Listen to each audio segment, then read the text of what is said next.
राधे राधे बाबा। जय जय श्री राधे। जरा हमको थोड़ा सा बताइए सिद्ध बाबा के बारे में। बहुत लोग तो नहीं जानते हैं, बहुत लोग जानते भी हैं बाबा के बारे में, लेकिन जो लोग नहीं जानते हैं उनको ये सूचना मिले कि बाबा का क्या महत्व है ब्रज में, सबको पता चले, सारे ब्रजवासियों को तो कम से कम पता चले।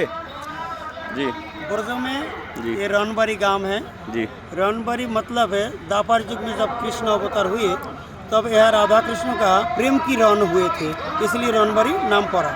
जय ठीक है ना। हो। और हमारे जो गौड़ीय संप्रदाय के आचार्य जो उनको जाने के बाद 4 सिद्ध बाबा हुए ब्रजों में।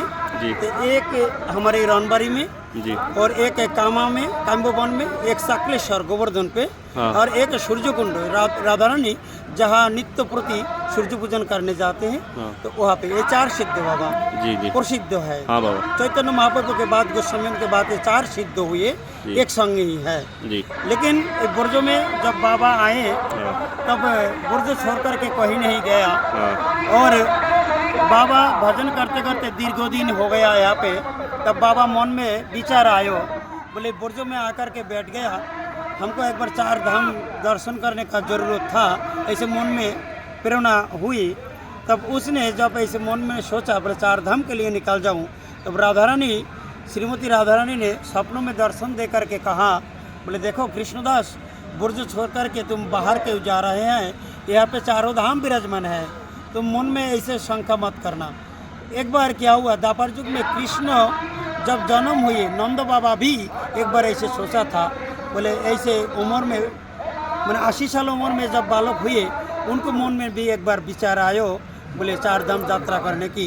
तब कान्हैया ने बाबा को प्रेरणा दिया, बाबा यहाँ पे 4 धाम विराजमान है ब्रजों में, तो इसलिए कान्हैया ने नंद बाबा को भी 4 धाम यात्रा दर्शन कराया। करवाया। 84 कोस का। हाँ 84 गरज जी की। बाबा। और ऐसे सिद्ध बाबा को राधा रानी सपनों में दर्शन दे करके ऐसे बात कही, बाबा यह 4 धाम विराजमान है, तुमको जाने की क्या जरूरत है। हाँ। धामों की सब धाम से ऊपर है वृंदावन धाम, ये प्रेम का भूमि है, ब्रजवासी ब्रज छोड़ के कहीं नहीं जाता। कहीं नहीं जाता, ऐसी बात है।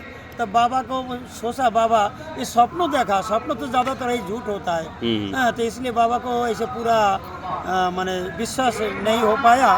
लेकिन हर सपनों झूठ नहीं होता, हाँ। मिथ्या नहीं होता। हाँ। जो भागवत विषयक जो सपनों वो सत्य ही समझना चाहिए।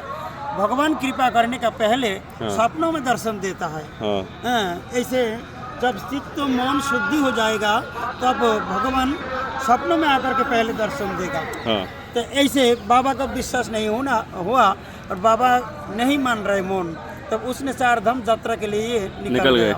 तो फिर बाबा उस समय द्वारिका धाम में एक नियम था, वहाँ पे कोई भी यात्री जामे वहाँ पे एक तप्त मुद्रा छाप लगाया दिया जाता था।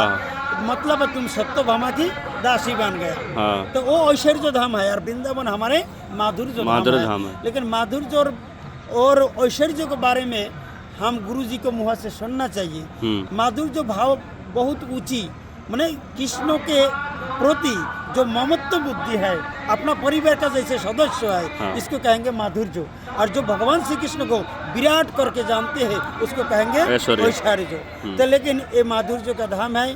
तब बाबा जब आए फिर तो यहाँ पे राधा रानी फिर दर्शन दे करके बाबा को कहा, कृष्णदास तू क्या काय को यहाँ पे आए, हम ग्वालिनी है, मेरे पास क्यों आए, तू तो राजरानी के दासी बन गई। हाँ। जब ऐसे कहा तब बाबा को पहले जैसे भजन भी हो नहीं पा रहा था, तब बाबा को मन में बहुत गिलानी हुआ। देखो ये दुनिया में कितना भी संपत्ति हो, घर मकान बैंक बैलेंस, लेकिन हमारे चैतन्य महाप्रभु के परिकर जो कृष्णदास कविराज गोस्वामी ने कहा, प्रेम धन बिना दरिद्र जीवन है।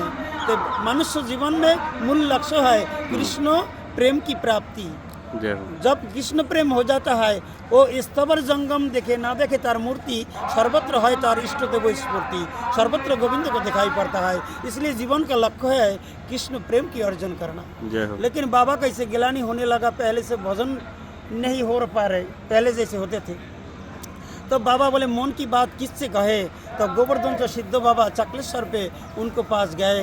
जा करके जय राधे जब आवाज़ दिया, बाबा ने आया, बोले बहुत दिन बाद हमारे मित्र आए, गले लगाने के लिए आए।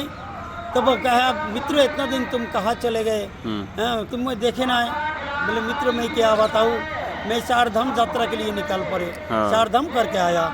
तब गोवर्धन के सिद्ध बाबा ने बहुत पीछे हट गया, बोले मैं तुम्हारे स्पर्श करने का लायक नहीं हूँ। क्यों?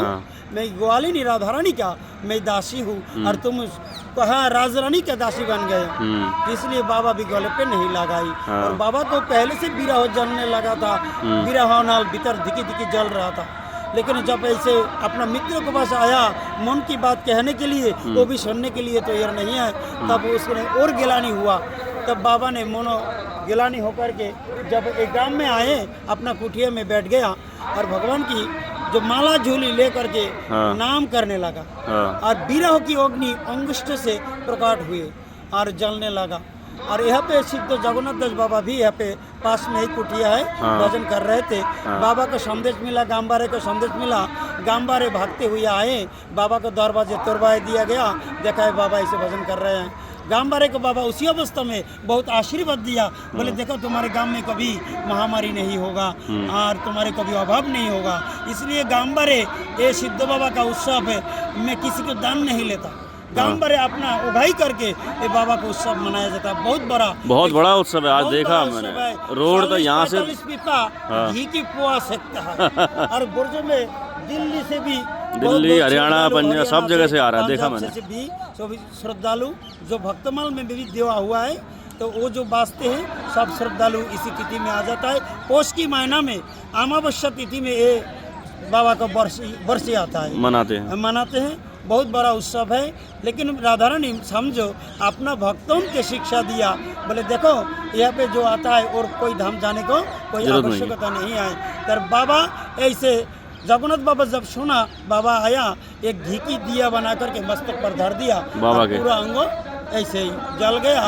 और उनको एक गुरु भाई 1 महीना की बाद आए, बोले गुरु भाई मैं आपको अंत्येष्टि क्रिया कर नहीं पाया, तब उसने एक कांडा आकर के उसको धर दिया और वो कांडा भी अपने आप जल गया। तो ऐसे ऐसे बाबा की चरित्र है। लेकिन कहने का तो बहुत है, लेकिन अभी टाइम भी नहीं है है ना। तो ऐसे सिद्ध बाबा के वही उत्सव है। बोलो सिद्ध बाबा की जय जय जय श्री राधे श्याम।